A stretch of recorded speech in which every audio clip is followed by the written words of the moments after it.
Good morning, everybody. How we doing? Sammy, United People's TV for what? The fourth time in the last couple of days? That was a busy day yesterday. Wouldn't exactly say it was good news either. Today, we're going to run through the normal show. We're going to speak about Ruben Amorim and the support that he's receiving from the club and the backing and the talks that are expected to happen next week after the Burnley game, which, of course, we play tomorrow. I'll run through, well, not my Burnley 11. That will go out at lunchtime today. We'll speak about Cobby. If you didn't catch me at whatever time it was last night, 11:30, we'll speak about that again. We'll also speak about the Garnacho, here we go, the Hojlund, here we go, that we're expecting. That deal's pretty much looking like it's done. We'll speak about the latest on Lammens. And I'll be honest, I'll tell you right now, straight away, I don't really think anything's happening in terms of us signing a midfielder. Maybe that changes if Cobby does move, but the club doesn't want him to. And yeah, we'll speak about the Burnley game. Jeez, man, what a week! What a week! And the amount of times I've said that this summer, honestly, I'm very much looking forward to an international break. Let's see who's here from the mods and the member gangs, and let's get on with today's show. Carl, good morning to you. Steph, good morning to you.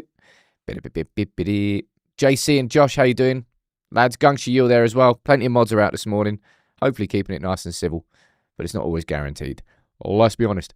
Mania, good morning to you. Manny, we've got Vince, we've got Loz, Alto, we've got Callum, Daz, got Sean, plenty of regular faces. There's some new faces here too. Say hello to some non-members. Clive, how you doing, buddy? We've got Rockstar, we've got Jamos, Adame, and Josh. Good morning to you. Let's get on with today's show. As always, if you're new here, please get involved in the chat. I'll try and answer as many of your comments throughout the show as I possibly can. And don't get offended if I don't read your comment out, because it's not me ignoring you. It's just there's a lot of comments that come in. Now, let's speak about some other news around United. Because is this recency bias, or is this just the biggest window that the Premier League has ever had? I think it's a record-breaking window, isn't it? I think it's a record-breaking window in terms of how much money has been spent. And got the news during the middle of the night that Xavi Simons to Spurs, not Chelsea. 60 mil. So effectively what's happened here is they missed out on Eze. He went to Arsenal. That must have stung hard. I'm looking forward to watching the North London derby at the Spurs stadium. That'd be spicy. Anyway, Simons going to Spurs. They're quietly having a pretty good summer, right? They're quietly having a pretty good summer. Thomas Frank has come in and done a good job straight away. Spurs look like they're on the right path. I'm pretty sure it is a record-breaking window, man. I swear that fee was a lot higher earlier this window. I swear it was. I think that's a pretty good signing. And Newcastle have finally got their man. You know what's going to suck balls? The Isaac to Liverpool, here we go, that we're about to get in the next, 48 hours. That's going to be nasty. Damn. The team that they're building there is ridiculous. But, you see Spurs, it's kind of what we all say, feels like United fan. What do you mean you spend more? You just signed 3 attackers, but just the way that football moves is mad. The way that football moves in the Premier League in isolation is mad. The level of competition is just ridiculous. And it currently looks like Manchester United are going to go through the entire window with not signing a midfielder, which is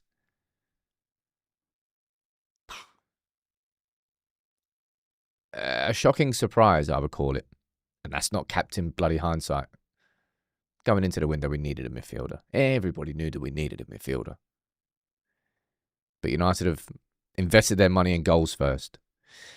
Now, I'll just cover this news because this has happened in the last, 24 hours? Not only has Solskjaer been sacked by Besiktas after I think they were knocked out of the Conference League qualification. Was it Conference League or Europa League? Don't actually know. By Lausanne, who of course are in the Ineos group. So Solskjaer's been sacked, and then Mourinho's been sacked as well. So you may as well just sack Amorim and get Mourinho back as manager, get Solskjaer back as assistant manager. I don't know, get Roy Keane as a coach, get Wayne Rooney back as an attacking coach. Of course, I'm joking here.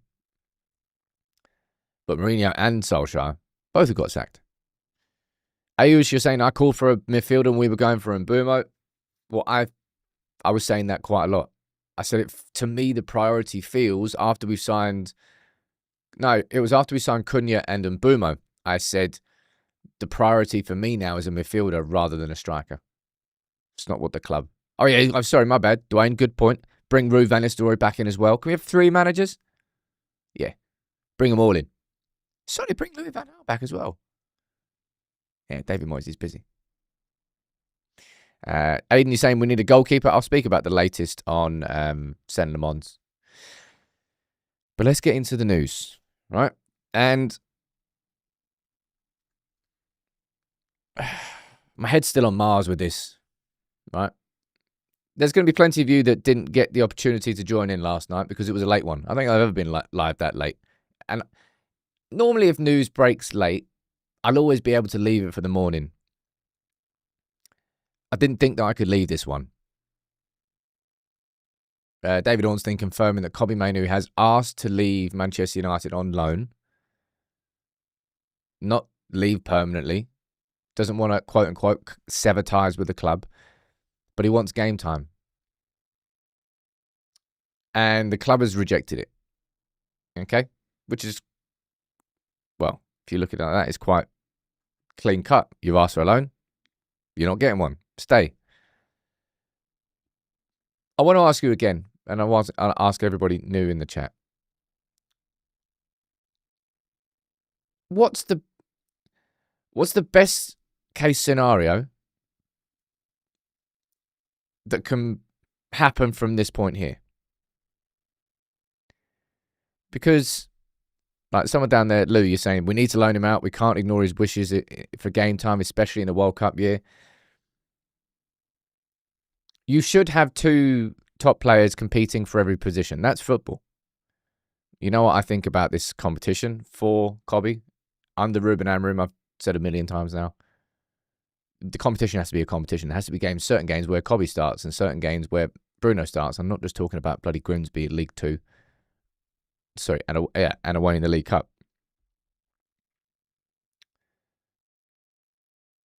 But yeah, what do you think is the best case scenario here?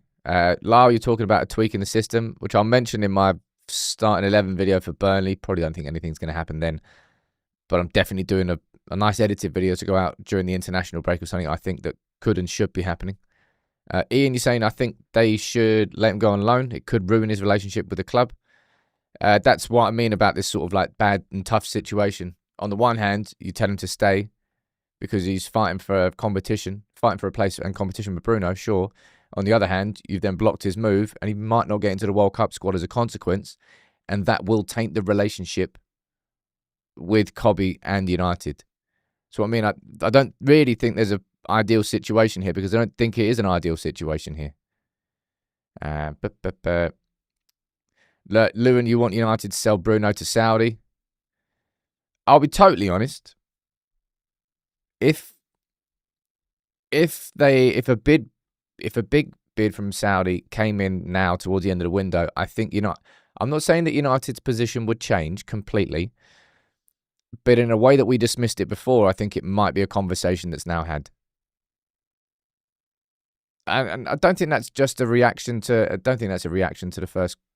I suppose it is a reaction to everything that's happened. Really, would I be saying that if I didn't feel that there was a genuine threat of the relationship with Kobe being damaged to the point where he's going to leave? Maybe not, if I'm honest. But I already said this to you before. If I had to choose between selling Bruno or selling Kobe this summer, then I'm selling Bruno.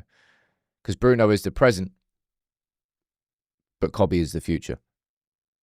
And in terms of long-term squad building, long-term vision and long-term strategy, that's what I would choose. Kylie's saying, would you consider moving next summer forward, sell Bruno, use those funds to get Baleba and have that? See, look, that's a potential strategy. I don't think that strategy is possible now because if United, say United were to do this, I think we kind of screw ourselves. Say United were to bring forward next summer's plans. It's kind of a good comment there. it's the thing that always sticks in my head, but it was this Liverpool with Luis Diaz when Spurs were trying to sign him in January. Liverpool wanted to go after him in the summer, but they brought forward the plan so they didn't lose their player. United could, but they brought, which I think was going to happen next summer. I think that was always part of the plan. Bring Cobby through as the Bruno player and then use the Bruno funds to sign Baleba.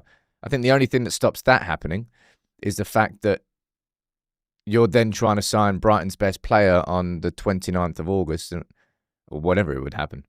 I think that would be an issue. Even if you gave Brighton the right amount of money, I think they would sort of be hesitant about that one. Manny, what are you saying down here? So Mainoo is thinking World Cup. He's in plans to become that box-to-box midfielder, which he is currently not. He isn't good enough for the World Cup squad. This stinks of Garnacho and Rashford in the kid's ear. I don't particularly think that's the case. Someone's saying audio down there.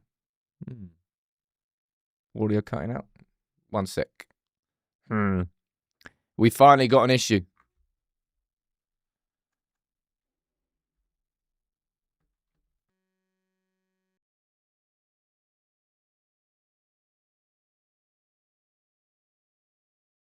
And 1, 2. Is that any better? Give me a thumbs up. Quite a few of you saying you were having issues, right? Hopefully that should be fine. Back in the game. We've actually done pretty well. Can we have a little round of applause for little round of applause for the technical summer? We haven't really had too many issues. Go on the boys. Anyway, I was speaking about Cobby. Bloody hell, I got lost now.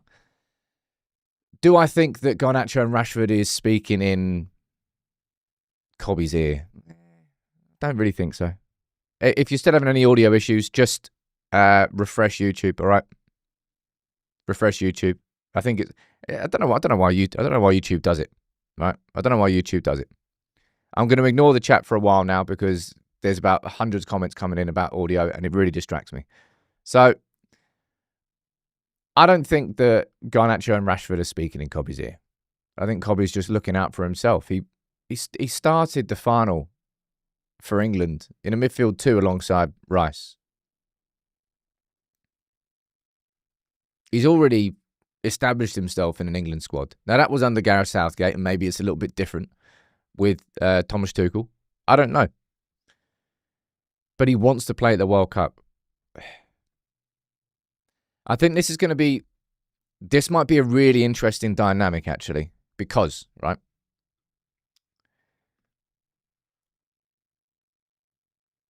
Ruben Amorim's kind of made it clear what his position is on Bruno, on Mainoo. You're competing for the place, fighting for your place, etc., etc. But Bruno's playing rubbish right now. Hence why I think Cobby deserves an opportunity. Do I think that Cobby will start against Burnley? No. But I need to see Cobby on that pitch for at least half an hour. Might that mean taking Bruno off? Yes. Bruno right now is not playing anywhere near the levels that Bruno is capable of, and always play players on form. And you don't come at me and talk to me about how Mainoo played against Grimsby, because every single man was just awful against Grimsby. I don't think that's a fair judgment on the form of Cobby. But the reason I think it's going to be interesting, so I've lost my place a little bit. I need to close. This chat is going absolutely nuts about the audio, and it's not. If the audio is doing that for you, please reset your YouTube now, because I've reset mine, and we're now good.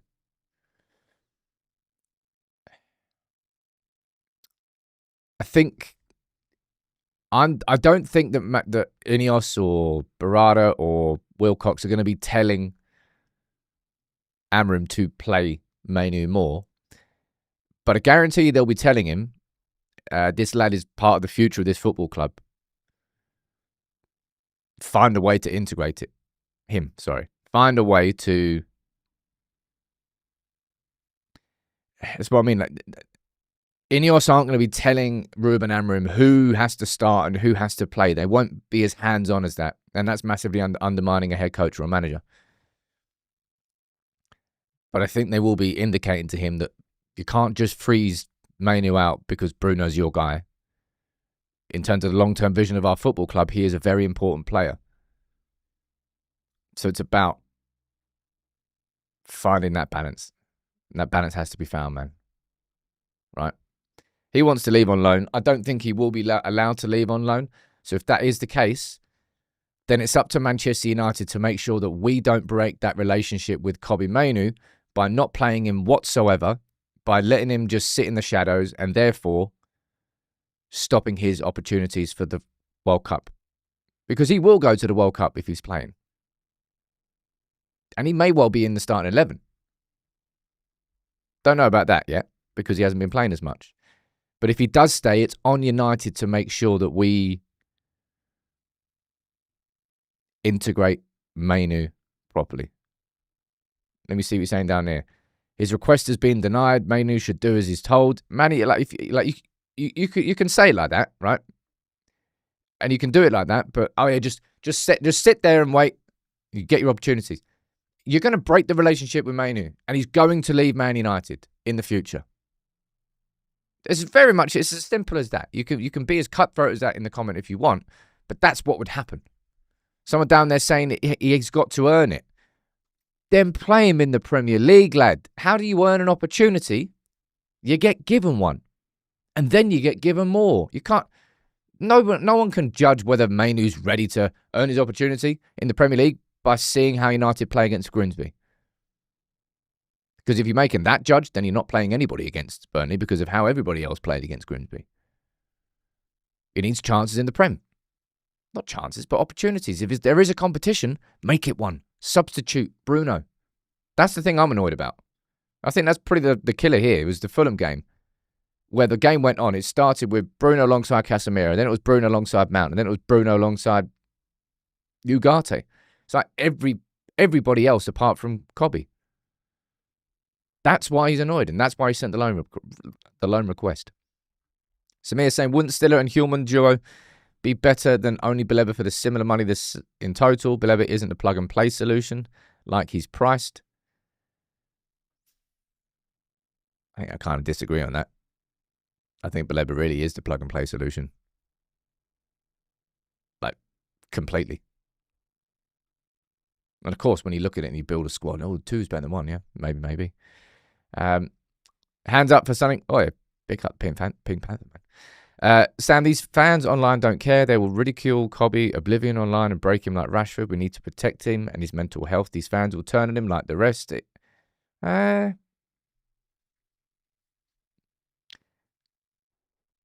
Look, sort of like the irony, I realised that the platform that we have, I hate calling us a fan channel because it's way more than that. It's a genuine community. And fan channels, in my mind, are the mindless Arsenal fan TV, fan cam, spouting nonsense fan channels. That was the origins of fan channels, but I think fan channels have evolved massively. And I think we're a reflection of that. So I hate using the term fan channel. But I realised that the platform that we have and the conversation and the constant conversation that we have, maybe that increases pressure. But that is kind of society now. There is just increased pressure because there's increased visibility. Visibility equals more money for the players, bigger brands. They've got their own YouTube channels. They can earn so much more now than they ever could before because they have extra visibility. And like every part of their life is monetizable now. Whereas before, you could kind of ignore it and step away from it. However, with that extra visibility comes extra pressure. And I think Manchester United, of all the football clubs, have dealt with that transition the worst. Because the pressure is the most. Because at a time when social media sort of grew in importance, Manchester United matched that rise with the decline. Like, we just went down at the exact wrong time in terms of social media having... Like, could you imagine... Just think about this. Could you imagine that Liverpool went 30 years without winning a title in the time of social media? Man. I mean, it was already difficult enough to do it there. But just like imagine the visibility of that. It just increases it 10 times worse. Yeah, I think that's kind of part and parcel of it. You could probably do a little mini doc on that, really.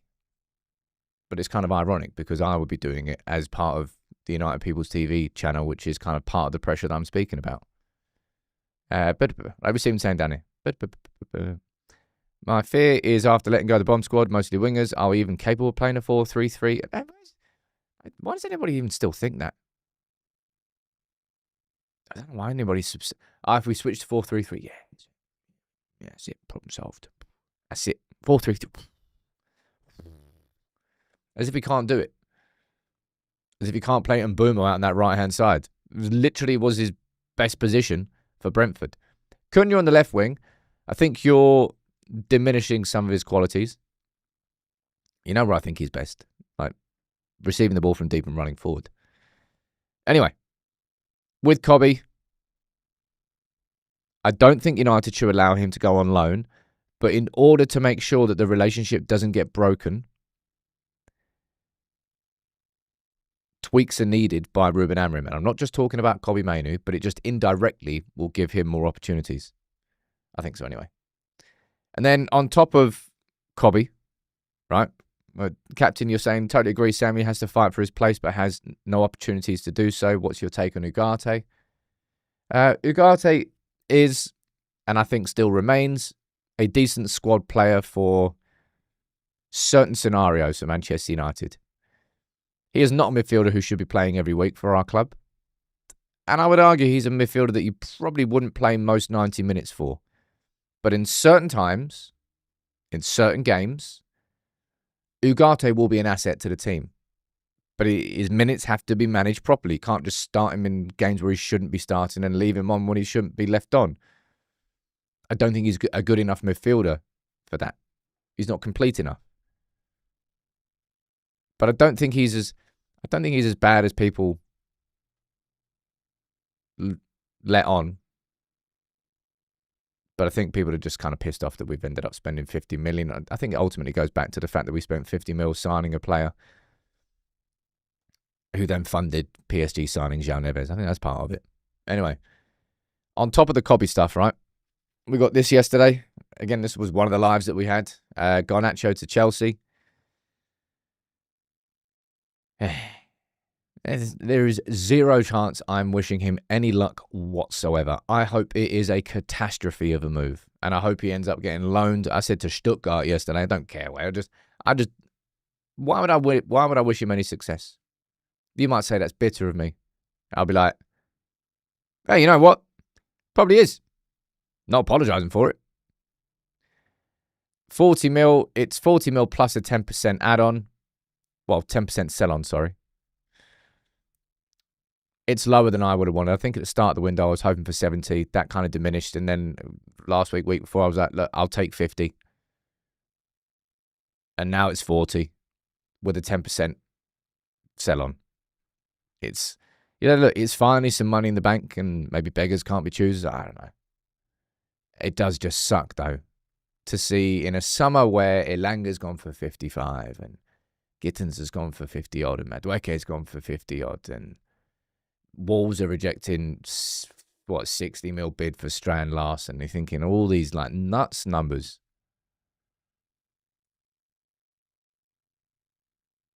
That we've got 40 mil for Garnacho. It's not enough.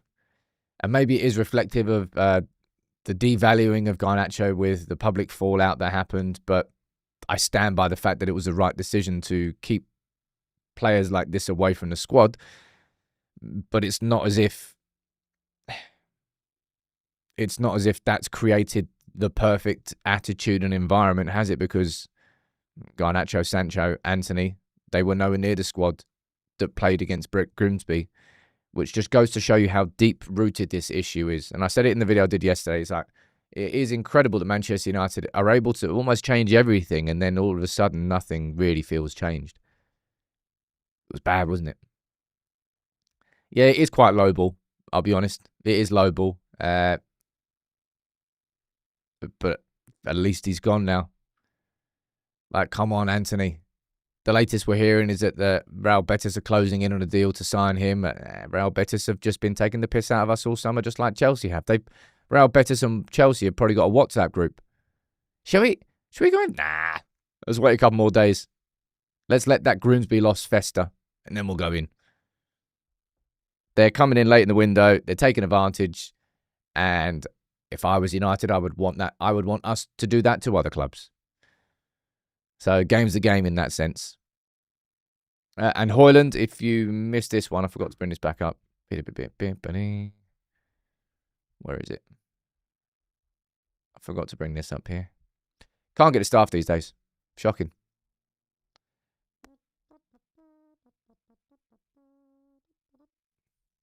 Where is it?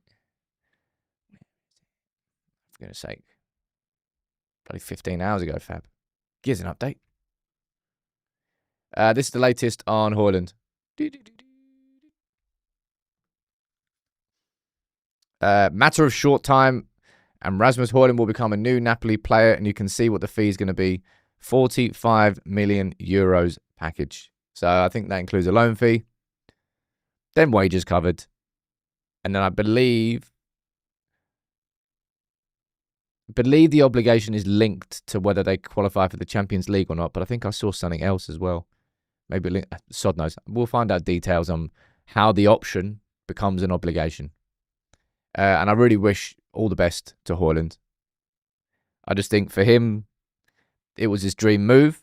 Like, you can almost say it's the same thing for Amorim. It was his dream move, but the circumstances and timing weren't correct. I'll probably say the exact same thing with Amorim. But fingers crossed. Let's go. Let's see what comes next. What's going down here? Sean is saying, I know it sounds silly, but it really does feel like United are treated differently than other clubs in the media and the football world. I mean, like, you know that's true. We all know that's true. But you just kind of... It's not a case of, like, not complaining about it, but you have to understand it, do your reading, understand your history, understand why that's happened, understand the context of it, and then try and not let it distract you. Is effectively what it is. You can complain about it all you want, but it's still going to happen. And if you get caught complaining, then you're just going to get even more spotlight on you. But yeah. Hojlund, I think 45 mil. I think everyone's all right on that one, huh? Surely. I think I am anyway. I can't be bothered to look at those two photos.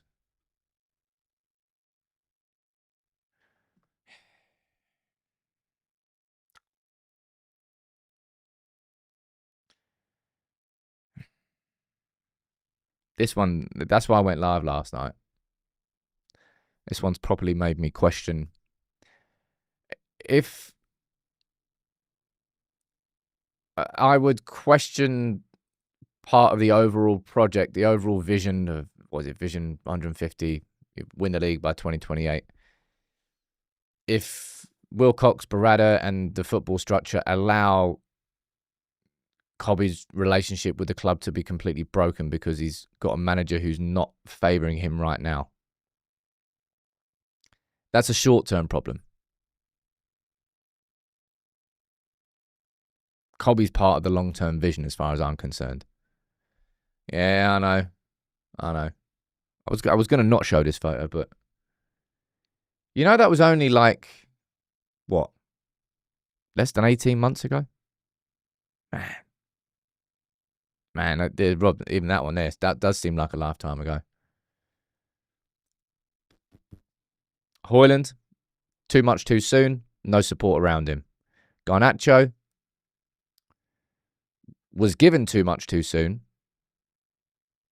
and didn't, in my opinion, mature enough as a player and develop enough as a player to match the ego that had grown because he'd been given so much. And Cobby, I've got absolutely no complaints about. Last season, Cobby was so fatigued after the season that he had, the proper breakthrough season, and then playing for England at the Euros, that he was dead fatigued. You could see how heavy his legs were at the start of the season. Then he got injured for a few months, and then Ten Hag got sacked, and then Amorim came in, and I think he was injured a bit more, and he played some games, and then it was a season where he go, I kind of want to forget that season. In my career, that's annoying. But this season is when he wants to crack on, which is exactly why we're hearing the fact that he wants to leave on loan. A captain, man. I appreciate that, dude. Have a couple of cans on me. My guy. What cans we going for? A couple of neck oils? Yeah. Anybody work for Beavertown? Could you get Beavertown to sponsor United People's TV? I'll be a great ambassador. I love neck oil. Sam, do you think we would buy someone in January? Hold on here. Let's get this summer window out first before we start talking about January. One more exit which we're now hearing about is that Malacia looks like he might be joining Spanish side Elche on loan until 2026. And I really, really hope for his sake that he gets that move. I've got absolutely no ill feeling towards Tara Malacia. Grim couple of years he's had because of injuries. Nobody is willing to buy him. He's also a free agent next summer. So I'm hoping that... I don't think Malacia's wages are crazy. So I think hopefully that will just go. He gets 100% of the wages covered. He actually has a good loan spell there and then earns himself a big move. That's what I'd love to see. Space Odie saying Glazers chose the right club to screw. Imagine their happiness when they see once again fans are asking for a new manager. Dude, I've said this before, right? The best thing that ever happened to the rest of the Premier League was the Glazers taking over Manchester United. Like the best thing ever. Like if I was speaking about the emergence of social media and how United's decline has gone on the exact same opposite trajectory as social media, and the importance of it has gone spiraling upwards. United have gone spiraling down at the exact same time, and the pathway, the exact same timeline as the Glazers taken over. David, Sam, if someone died, your tone is so depressing. Here we are, gathered here. I know. My bad. Right, so let's speak about the next thing here. What are we speaking about? Woo! Let's speak about Lammens, baby. Hey, you're not depressed about this week? Jeez, come on. Did bloody 3 lives yesterday. I'm not sure any of them were good news. Well, they weren't really. It was the Amorim one in the morning. Then we had the Garnacho, here we go. And then we had Mainoo at bloody 11:30 at night. Anyway, let's speak about Lammens. The latest that we're hearing is this, right? This is from yesterday, and this is from Fabrizio, so there's no update on top of that, right? United are back in talks for Sen Lammens after yesterday's game to try and reach an agreement. United are willing to offer more than 20 million euros, but including add-ons. I don't really know what's taken so long on this. United are just kind of taking their time. I don't know. United just want to get the right fee for Sen Lammens. He was never going to be here in time for Burnley, so as much as sort of like it kind of pisses United fans off that he should be done here before then. He was never, even if we were to sign him yesterday, there's no way that he would have been in the starting 11 against Burnley, because that would have been mad. What's, I suppose, even more mad is that his first game in the United shirt, if we do complete this deal, is going to be City away. I mean, that's some introduction. And you know what's the... I promise you I'm not just saying this, right? And I'm going to be speaking about Ruben Amorim next, all right? I'm more worried about this game here than I am about City away. You might think that's an absolutely mental thing for me to say. But I think United will turn up at City away. If last year showed us it, if the first game against Arsenal showed us it, this United team is more than capable of turning up in those big games. It's everything else in between, which is the issues. Now, City, of course, look better this season, so yeah, there is a bit of fear in that sense. But I can't trust us against Burnley this weekend, right? And I'll speak about Burnley next, but let's go and speak about Ruben. Because I know that's, of course, the talking point, the main talking point. I just wanted to run through all the transfer news, right? Now to speak about Ruben 15 minutes. This is what's been reported by the press yesterday. The Times here saying that United are determined to stick by Ruben Amorim, and this is from Simon Stone from the BBC, that United are backing Amorim, and let's ignore what Rooney says. Manchester United head coach, this is from Simon Stone, Ruben Amorim is understood to retain the support of the club ownership despite Wednesday's Grimsby defeat. Provoked question marks over his tenure. However, sources with an understanding of the situation are adamant this uncertainty does not exist from the top down. They say it was always felt the journey being taken under Amorim would be a long one and that the club want to avoid making short-term decisions based around a couple of poor results.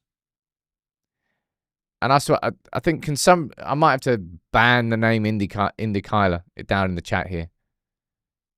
Anybody who if there's one mistake that Ornstein did this summer, it's giving that faceless account some sort of legitimacy. Anyway, Ruben. According to reports, he has the support still of United's hierarchy. And several reports from the Telegraph saying that there's going to be talks next week. Of course there's going to be bloody talks next week. Lad, you started the season by losing to Arsenal. Good performance, yes. Yeah, but you lost to Arsenal. You drew against Fulham, then you lost against Grimsby. Of course there's going to be conversations, right? I've said this a few times. Like the part of Ruben Amorim that I've given up on is the system as it stands. Like there has to be tweaks to it. I'm not saying throw out the three at the back. You know, I don't need to repeat it again, but I'm not saying throw out three at the back and take a 4-3-3 or play 4. No, that's not what I'm saying at all. But there has to be tweaks. And I think the main tweak has to revolve around, however he does it, getting an extra body in midfield. Whether that be dropping a player here, doing that there, I don't know what it is. But that's up to Ruben and his staff to figure out. Because I think there are games, and there certainly were games at Sporting, where he did that and sort of added an extra body into midfield and it works. It might make United a little bit more defensive right now, but Christ almighty. Look at us. We probably need to be. Let me see what you're saying down here in the comments. Abby, you're saying Ruben should get sacked because of his tactics are full of flaws. Ruben has to tweak his tactics now. Has to tweak his approach. Because I think if... not that you kind of needed any more evidence, but the evidence that I think sort of tops it is not just losing to Burnley, but, getting pretty damn outplayed by Burnley. Now, I know a lot of that was actually not really down to the system itself. It's more down to the players' applications on the pitch. But still, we need an extra body in midfield. Speakbox is saying, I feel that teams have read how we play and build up, and I think that's kind of part of it as well. I think teams know United's flaws now, and therefore they can set up their teams to expose those weaknesses. It's kind of what I think. But look, Ruben's got the support of United as it stands. I'm going to run through my starting 11, my prediction for this game against Burnley. This game against Burnley shouldn't be as big as it is. If you looked at... United did not have an easy start to this season. Right? The absolute worst thing we can do in this game... The worst thing we can do in this game is concede an early goal. Like, I swear, if we concede a goal in the first 10-15 minutes against Burnley, it is going to be a truly horrendous game of football to watch, as far as United fans are concerned. Burnley will not press our back 3, back 5. They will just sit there and they will box defend hard. And United are probably going to end up being frustrated, being in and around Burnley's box, but not actually being able to create many clear-cut opportunities. The amount of times I've bloody said this and it's never come to fruition, and it's true every single time. Score in the first 15 minutes at Old Trafford. Because if you do that, you force the opposition team to start coming out. Whereas they probably know that if you just play Old Trafford, you kind of stay firm, stay solid. And then after, 45, 50, 60 minutes, then we kind of go, no, sod that. Make them play out. And of course, I think everybody's going to be looking for what reaction we get from Grimsby. I'm not going to, as I said, if I'm Ruben Amorim, right, and United against Burnley, like we turned the screw. All of a sudden, we're pressing like a complete unit. I'm not just saying running around our headless chickens, but just we play like a team. We move across the pitch together. We move up and down together. There's no spaces between the lines. Everybody's committed to the 50-50s and the duels. And we end up winning, and we win comfortably against Burnley. My first reaction to that would be, lad, are you taking a piss? Would you just not fancy doing that on Thursday? What was it? The weather? The rain? The fish and chips? Why didn't you do that on Thursday? But I hope that that's a conversation that has to be had rather than a conversation of it just continuing from Thursday. So it is going to be interesting to gauge how United play. Well, I think. Let me see what you're saying down in the chats. Amorim must stick by system or his formation. He's here because of it. Yeah, I agree. But it doesn't mean that you can't tweak it. It's literally a case of moving one, maybe two players' positions can change the attacking shape, and actually the build-up shape too, without throwing the whole system out the window. Because he's not going to do that. Like, we've just spent an entire preseason working on it. But we're still getting these sort of results. Let's see what it's saying down here. Don't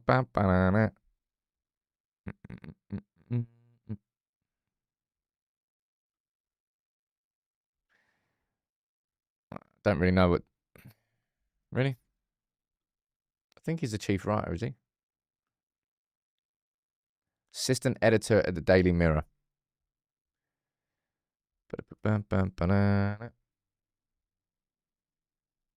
He's told Man United he wants to go to Napoli permanently. So, you and you. No, wrong one.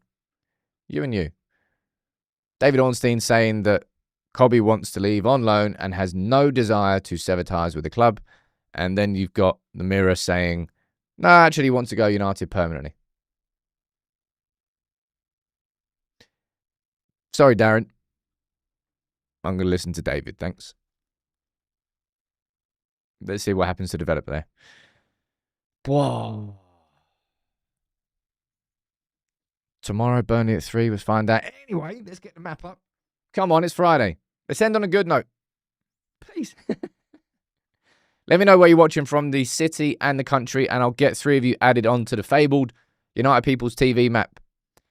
It's been a serious week here. Look, if you are new, can I please ask you to subscribe and stick around? You need communities at times like these. Anyway, let me know where you're watching from. And I'll get a few of you added onto the map. We've got Abby watching from Kolkata in India. There you go, sir. You were first in. I'm going to get you on the map. Your session's expired. Boo! Can't even bloody add things to the map properly. Just can't get a staff. Kolkata. Anyone else remember the indie rabbit in the UK? Incredible India. I swear that's a UK ad. I've always had that in my head for my whole life. Don't know why. Just comes out sometimes. We've got Soliloquy watching from St Andrews. Look at that. Open the born in Scotland. Faith. Let's get one more. Got Scotland. We've got, oh, look at that. We've got Sam Malone watching from Tucumán in Argentina. I'm not sure how many from Argentina we've had on here. So let's have a quick look. Big up, Sam. Great name, by the way.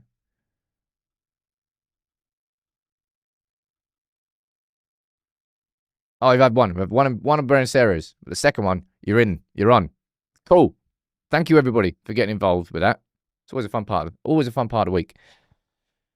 Look, that week was rough. That was a rough week, man. No signing, no goalkeeper, no midfielder. Garnacho's gone. Hojlund's going. Mainoo wants to leave on loan. We haven't got the goalkeeper just yet. We lost to Grimsby. Everyone's questioning Amorim. It's been a rough ride to the start of the season, but we've got a couple of days until the end of the transfer window. I'm telling you what, I'm bloody looking forward to that.